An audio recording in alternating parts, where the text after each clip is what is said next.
अगर आप हजारों करोड़ रुपए अदानी जी जैसी कंपनियों को दे सकते हो तो हम गरीबों को, महिलाओं को, युवाओं को पैसा दे सकते हैं। अदानी जी के, अंबानी जी के लाखों करोड़ रुपए बैंक लोन, बैंक में जाते हैं एकदम पैसा मिलता है। बांग्लादेश पावर डेवलपमेंट बोर्ड 25 साल का कॉन्ट्रैक्ट अदानी जी के साथ साइन कर दिया। उद्योगपति गौतम अडानी और पीएम मोदी के रिश्ते को लेकर कांग्रेस नेता राहुल गांधी को अक्सर आप सवाल पूछते देखे होंगे। कर्नाटक में भी जब विधानसभा चुनाव हो रहे थे उस वक्त भी राहुल गांधी ने अदानी पर हमला बोला था, लेकिन कर्नाटक में सरकार बनते ही उनके ही नेता ने अदानी को लेकर एक बड़ा बयान दिया है। उन्होंने कहा है कि कर्नाटक के दरवाजे अदानी के लिए खुले रहेंगे। कर्नाटक के उद्योग मंत्री हैं एमबी पाटिल। एमबी पाटिल ने अदानी को लेकर कहा है कि कर्नाटक अदानी ग्रुप के निवेश के खिलाफ नहीं है। अदानी ग्रुप का स्वागत है। जब कोई उद्योगपति उद्योग स्थापित करने के लिए आएगा तो हम उनके प्रस्तावों पर विचार करेंगे। हम उन्हें प्रस्तावों के साथ आने का समय देंगे, चाहे वो अदानी, अंबानी, एस्सार या जिंदल हो, कोई भी हो। वैध पारदर्शी व्यापार करना चाहते हैं, उनका स्वागत है। सिर्फ 2 नामों तक सीमित क्यों? मैं चाहता हूं कि मेरे राज्य को सभी से फायदा हो। आपको बता दें कि नवंबर 2022 में कर्नाटक सरकार के एक कार्यक्रम में अदानी ग्रुप ने राज्य में निवेश करने का वादा किया था। ग्रुप ने अगले 7 सालों में कर्नाटक में 1 लाख करोड़ रुपए के निवेश की बात कही थी। अदानी ग्रुप के इसी वादे को लेकर एमबी पाटिल से जब सवाल पूछा गया तो उन्होंने जवाब में कहा कि अदानी ग्रुप का कर्नाटक में स्वागत है। तो वहीं दूसरी तरफ बीजेपी ने एमबी पाटिल के इस बयान पर निशाना साधा है। कर्नाटक के पूर्व उप मुख्यमंत्री और बीजेपी विधायक अश्वत्थ नारायण ने कहा है कि कांग्रेस पाखंडी है। कांग्रेस के कार्यकाल में ही अदानी और अंबानी स्थापित हुए थे। देश का कानून सब पर लागू होता है, लेकिन अपने ही देशवासियों को निवेश के लिए आमंत्रित करने के लिए मैं एमबी पाटिल की सराहना करता हूं। उनसे इससे राज्य भी बेहतर होगा। बीजेपी ने ऐसा इसलिए भी कहा क्योंकि राहुल गांधी को अक्सर अदानी के खिलाफ बयान देते हुए आप देखे होंगे। राहुल गांधी अक्सर कहते हैं कि पीएम मोदी देश की जनता पर ध्यान कम, अदानी पर ध्यान ज्यादा देते हैं। राहुल गांधी का जो बयान है वो बयान भी आप सुन लीजिए। मोदी जी की पहली ट्रिप होती है बांग्लादेश में, वहां पे बांग्लादेश को इलेक्ट्रिसिटी बेचने का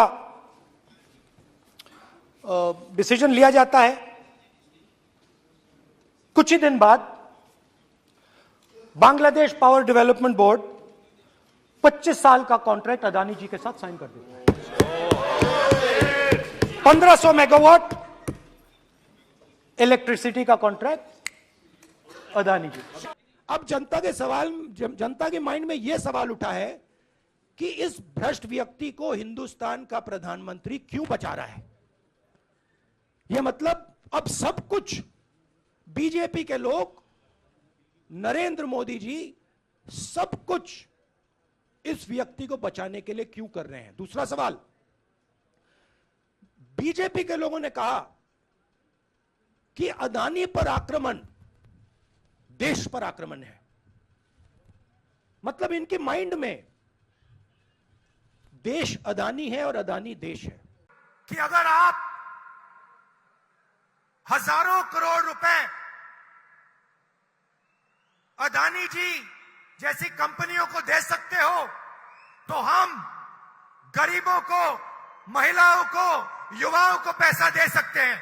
और जो फोकस आजकल 2-3 बड़े अरबपतियों पे है, उसको वहां से उतारकर किसानों, मजदूरों और छोटे व्यापारियों की ओर डालना पड़ेगा। आज अरबपति बैंक से कितना भी लोन लेना चाहते हैं ले सकते हैं।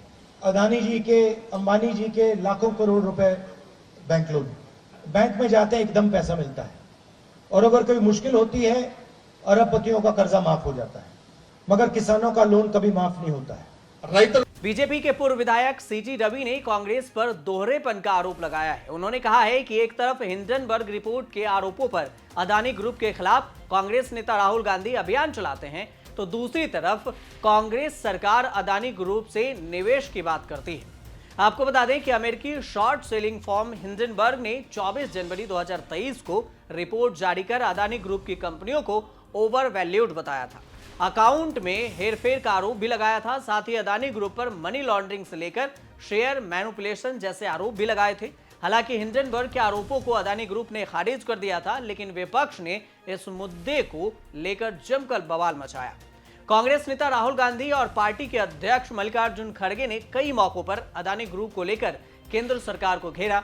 कर्नाटक चुनाव प्रचार के दौरान भी राहुल गांधी ने कई बार इस मुद्दे को जनता के बीच उठाया और मोदी सरकार पर अदानी ग्रुप को गलत तरीके से फायदा पहुंचाने का आरोप भी लगाया। ऐसे में जाहिर है कि कर्नाटक के उद्योग मंत्री एमबी पाटिल के इन बातों से राहुल गांधी को आपत्ति जरूर होगी। आप देखते रहिए न्यूज़ तक।